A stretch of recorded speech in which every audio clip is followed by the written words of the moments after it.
يا أيها الناس كلوا مما في الأرض حلالا طيبا ولا تتبعوا خطوات الشيطان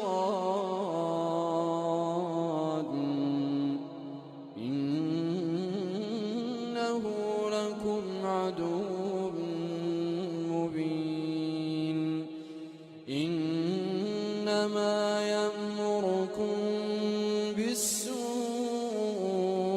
والفحشاء وأن تقولوا على الله ما لا تعلمون.